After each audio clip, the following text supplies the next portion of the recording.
comment donner de soi sans se laisser vampiriser par les autres. Bonjour à tous, c'est Maïlan Ripoche, coach et conférencière, et je voulais aborder ce thème qui est important et qui, à mon avis, enfin c'est pas à mon avis, c'est plutôt, je constate que c'est quelque chose qui peut souvent nous arriver, surtout quand on est tourné vers les autres, quand on a déjà un métier tourné vers les autres, mais pas seulement, quand on est en général une personne tournée vers les autres, altruiste. Et je parlais de ça notamment avec une personne que j'accompagne dernièrement, qui me disait que dernièrement justement elle avait, je vais schématiser, hein, elle s'était fait un petit peu vampiriser son énergie par une personne qui l'avait collée et elle n'arrivait plus à s'en détacher. Elle me disait que le lendemain, elle était complètement épuisée, complètement vidée de son énergie. Et du coup, j'avais envie de partager avec vous peut-être quelques clés pour vous permettre de ne pas vous laisser vampiriser par les autres. Parce que c'est une chose de vouloir aider, sauf que quand on est vidé de son énergie après avoir aidé quelqu'un, ce n'est pas normal. Donc c'est qu'il y a quelque chose en nous qui donne plus que ce qu'on a. Donc ça déjà c'est le premier point. C'est déjà, et c'est que du bon sens tout ce que je dis, mais des fois ça fait du bien, même à moi, de répéter des choses qu'on sait déjà. La première chose, c'est déjà, ce que je viens de dire en fait, de ne pas donner au-delà de ce qu'on a, en termes d'énergie. Et c'est vraiment une histoire de batterie. C'est que si par exemple notre batterie est à 50%, eh bien c'est hyper important de ne pas donner 60% de soi, par exemple. Donc c'est vraiment sentir, et ça c'est vraiment un travail déjà d'écoute de soi, de respect de soi, de sentir à quel moment, quand on commence à donner à quelqu'un, et là je parle énergétiquement, ou quand on veut à la fois dans les conseils qu'on veut donner, mais aussi quand on veut aider quelqu'un d'une manière générale, de sentir jusqu'où c'est juste pour nous et à partir de quand, là, on est en train d'aller puiser dans nos réserves.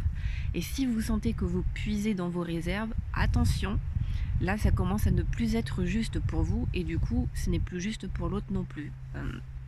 Parce que vous commencez à trop donner et donc à vous épuiser. Et du coup, après, vous ne pouvez plus donner si vous n'avez plus rien en stock déjà pour vous. Donc c'est la première chose, et moi c'est ce que j'avais constaté notamment quand je faisais des ateliers en entreprise. Au début, j'avais tellement envie de contribuer, tellement envie de donner que c'est comme si énergétiquement je disais vas-y prends, et je donnais tout.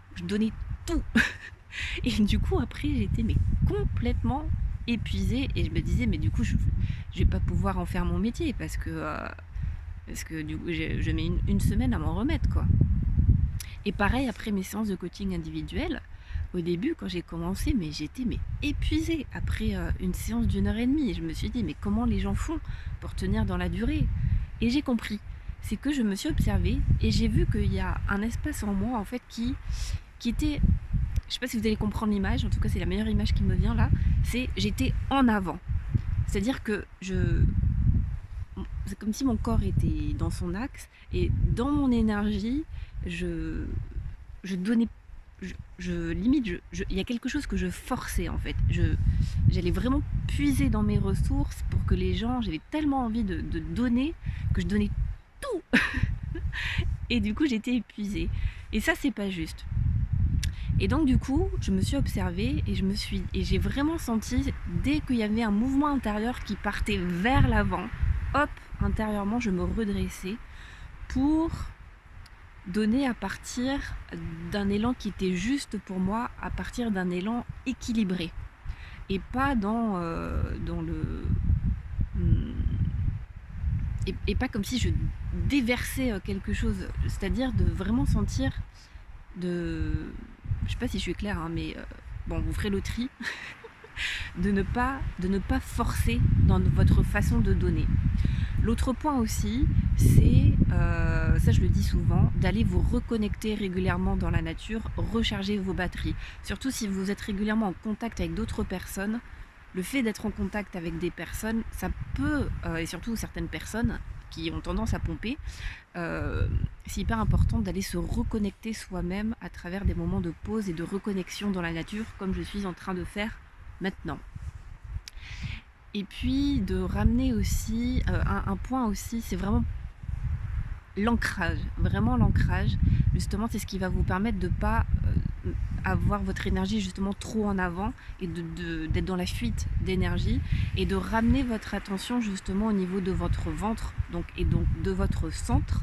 Le fait de, quand vous êtes en interaction avec quelqu'un, de ramener votre énergie dans votre centre, et bien hop, c'est obligé de vous ancrer, vous revenez du coup dans votre corps, et c'est aussi une façon de vous protéger. Donc ne pas trop donner, ne pas donner au-delà de ce que vous pouvez, sentir quand votre énergie est trop en avant, et quand vous êtes dans l'effort, dans la force. Donner ne doit pas demander d'effort. Et trouver son ancrage à la fois à travers la nature et en ramenant son attention dans le ventre. Et puis la dernière petite clé aussi que j'avais envie de vous donner, là qui me vient, c'est savoir dire non, tout simplement. Et que on peut être altruiste, mais c'est hyper important de savoir s'écouter, et des fois on peut pas. Voilà, on peut pas aider toute la planète, et surtout c'est aussi être très au clair sur ce qu'on peut donner, ce qu'on ne peut pas donner. Et des fois c'est juste des questions de moment. Il y a des jours où je peux donner, et puis d'autres jours j'ai pas les moyens de donner de mon énergie, de mon temps à quelqu'un, et c'est complètement ok. Donc écoutez-vous, respectez-vous, c'est hyper important, parce que tout part de là, et vous ne pouvez pas aider quelqu'un de manière juste si vous ne vous aidez pas vous-même. Et savoir dire non, savoir poser des limites, c'est hyper important justement pour pas se laisser vampiriser, et malheureusement, enfin c'est pas malheureusement, après ça c'est juste une question de point de vue, mais il y a des personnes qui viennent qui ont tellement besoin d'aide qu'elles viennent vraiment nous vampiriser en fait. Et ça, même si on peut comprendre la souffrance de la personne, c'est pas à nous de, comment dire, de tout combler en fait, de combler le vide qu'elles ont en elles.